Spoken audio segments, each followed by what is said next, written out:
going to a different economy, and we're going to be learning more about that as we go. But clearly, we're learning that things can be done from remote locations. We're learning that technology can replace people even more than we thought.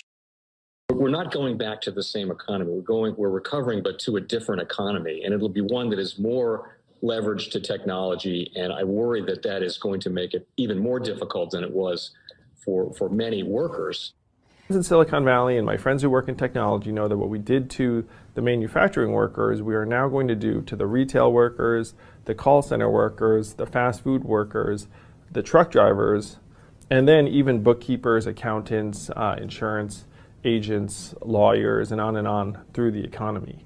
So what happened to the manufacturing workers is a very clear sign. This effort. And China has big plans for this. They intend to seed their digital yuan into the global environment by giving it away to visitors at next winter's Olympics. When they arrive at the airport, they're going to get yuan digital wallets. They're going to receive digital yuan. They're going to use it throughout their visits to Beijing, and then they're going to take it back to their home countries. They see this as a huge advantage. Why? Because who controls the underlying protocols, who controls the underlying standards of the future of money will control the future of money. I'm lumping Bitcoin in there. I know that there's a lot of diversity within crypto. How do you think cryptos perform in a down market? And you know the kind I'm talking about, when there's not a lot of day trading going on. Individuals are out of the game. Stocks are unpopular. People turn to things like real estate. I mean, does all of crypto get liquidated under a scenario like that and revalued? What should people prepare for? John, absolutely. On a risk-off market, just like March 2020, crypto doesn't survive that, because liquidity is being withdrawn and people need to raise cash, and they might have margin calls in their fiat side. But that doesn't make crypto unattractive. It's the same reason people say stocks never underperform bonds over a 20-year period. You have to wait 20 years for stocks to beat bonds. In crypto and Bitcoin, you never really had to own Bitcoin more than 24 months to actually never lose money. So I think Bitcoin is hyper volatile. That's the nature of it, but that's what creates the reward for people. And again, even though Bitcoin is in the penalty box now, I still think it can exit the year over 100. Welcome to the Crypto Teacher. And guys, I come back with that second video just to make you think. And we had Tom Lee on CNBC contradicting himself as usual.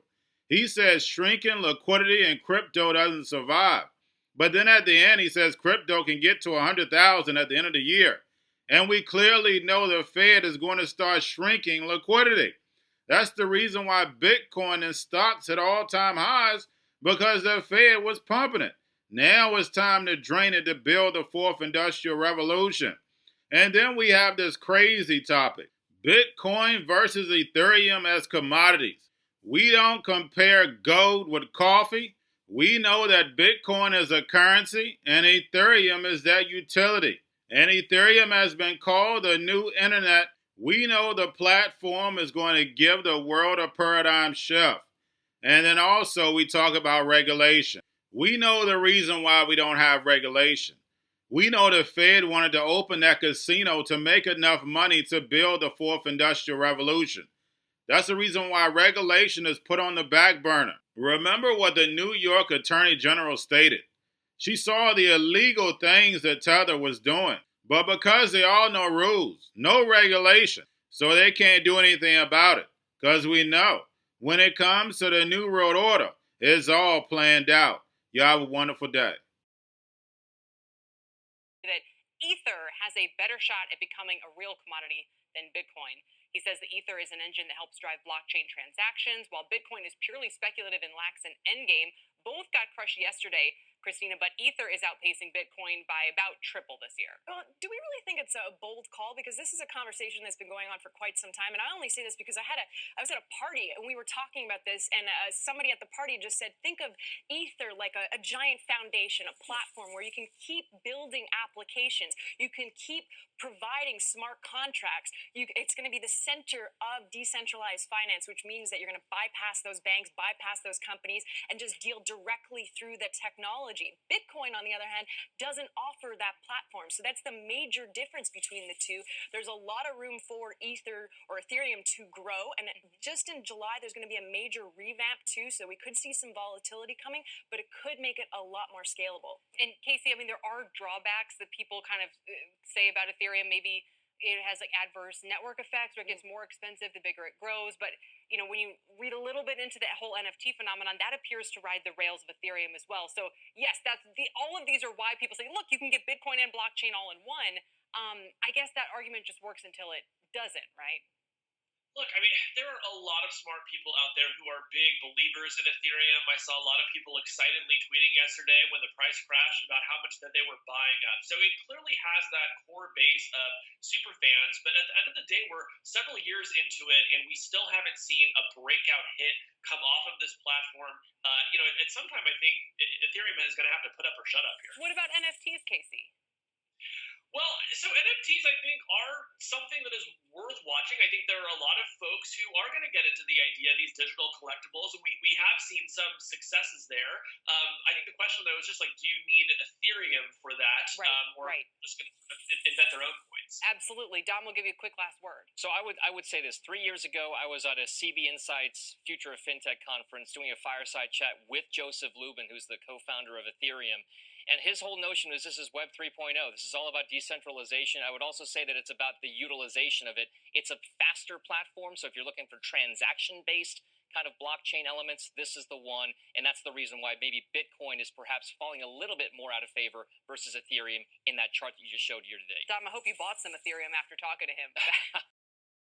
What do you make of what's happening in China? What do you make of the prospect of regulation in the U.S.? There's some people, Fred Wilson's been on Twitter, says anytime the government tries to stop something, it actually demonstrates that it has value. There are others that say the regulation is going to kill it. There are others that say that the regulation is effectively going to credentialize it. So I think you have to take regulations really seriously, and it's more likely to be a negative than a positive for a decentralized currency. Why? One is governments worry about illicit payments. Two is governments have understood that they should be in this game. I think of China as trying to make room for a centralized digital currency. They want to occupy that space. So you have to crowd out the private sector decentralized one, and that's what they're trying to do. So I don't think that the regulatory approach is going to be a great facilitator of higher prices. I think it's going to continue to play this tug of war with private sector adoption. At the end of the day, they can both coexist, but a lot will depend on whether the public sector is willing to give up seigniorage, is willing to complicate its monetary policy implementation. There are big issues here, Andrew. Whether you think this stuff should be considered correlated, uncorrelated, and when we'll actually know one way or the other. So we will know when there is a change in financial conditions, as Mike said, when there's a change in the confidence that the marketplace has in a liquidity paradigm that is supported by ultra-loose monetary policy for a long time.